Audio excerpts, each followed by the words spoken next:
this demonstration, I'm going to show you how to use the Four Seasons die to create this shaker card look, where we've got all the snow and the glitter tumbling down. And you can use this to make and put onto any sort of background that you want to. On this one, I've used the John Next Door deer scenes dies, but you can use any sort of scene die that you want or anything in the middle of there. So I'm going to show you the shaker card section of it.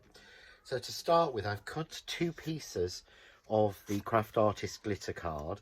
One I've cut using the press cut rectangle dies.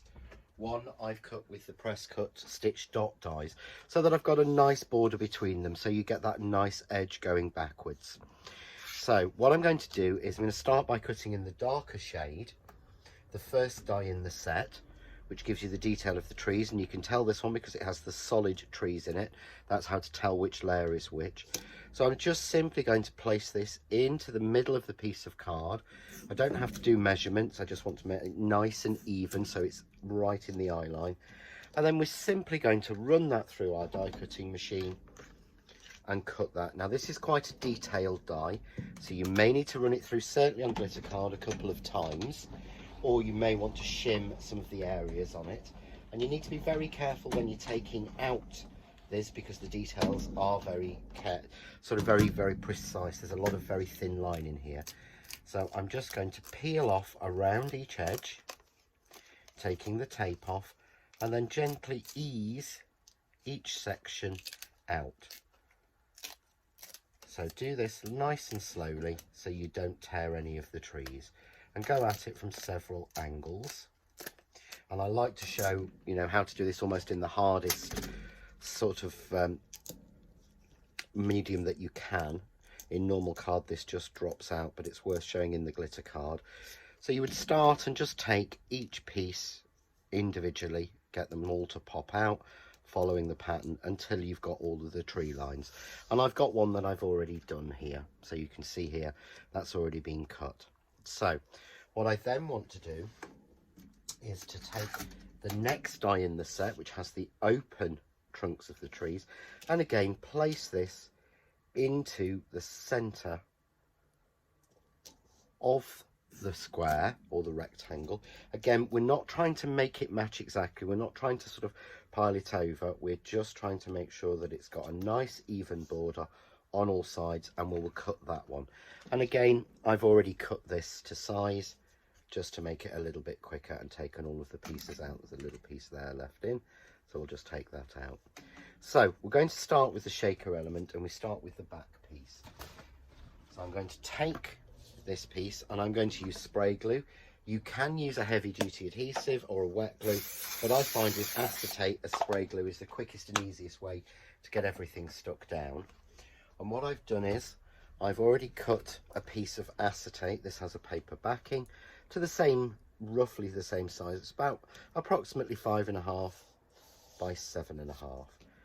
So I want to put that down. Anything that's left over, and you see there's a little edge here left over, you just want to trim out. And it's far easier to have a piece that's that little bit bigger and trim it to size than to actually try and put it onto exactly the right size. So we've got that now trimmed. So what we want to do is to put the top section onto this. So what I've done is I've gone round all four sides and I've put foam tape on this already. So I'm just going to reveal the adhesive to make that a little bit easier. And as I said, you don't worry about trying to lay them out right. It will just fit into place. And this is a natural thing, trees. So if they're slightly off, it doesn't actually matter. So what I want to do is just match the pattern up, but making sure that I gently match the border all the way around on all four sides.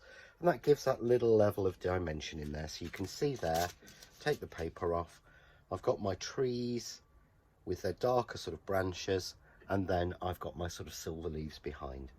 So we want to turn that around and we want to make the shaker element. So I'm going to use foam tape, and you need to make sure that your foam tape does cover and doesn't leave any gaps, which is why I prefer to use the tape. So I'm going to go down both sides first, making sure it's nice and covered, and trim it off. And then I want to fill the side pieces in. So I'm going to take that and make sure that's well buttered up, take it right to that edge, and then I'm going to trim it off exactly right, so there are no gaps.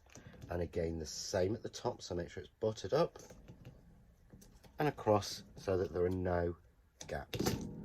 Trim that through and tuck that in. So now we want to fill this with whatever you want to use, and I'm going to use some of the fantastic Crafts 2 1mm snow. And if you don't want your snow to stick, I quite like the look of the snow sticking in places. You would use an anti-static bag and you would anti-static the acetate to stop this sticking to it. I want it to be a little bit misty, so I'm not going to anti-static it. And we're just going to gently add a little bit of the snow. And this has been milled to 1mm, so you get a really look of tumbling snow in that. I'm then going to add a little bit of glitter, and this is in the silver. So this is the super fine glitter with the mica in from Izink. And again, just add a little bit over the top. And by doing it this rather than putting it in a clump, I get a good feel for what sort of is the right level to fill it in. I then want to reveal my adhesive. So just being a little bit careful to make sure, and if any sticks to it, it really doesn't matter. So it's going to be sealed and it's going to be at the back. But I find it's a real struggle to stick this down onto the backing piece I want. So I make this sort of faux shaker card first. So I'm going to take now another piece of acetate cut to the same size, take the paper backing off, and I'm just going to seal my shaker card. And then I have my shaker element.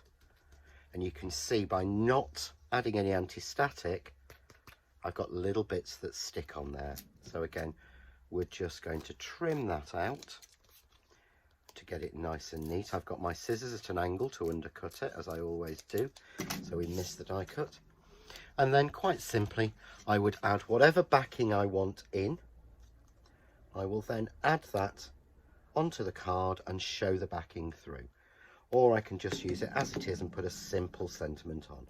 So here I'm going onto a piece of black, then onto a piece of white glitter card, and then onto a black card. And if you wanted to, you would add your scenes in behind that. But you've got that beautiful build-up of sort of snow with the glitter in there. And that's how to make, using the 4 seasons, a faux shaker card. Enjoy.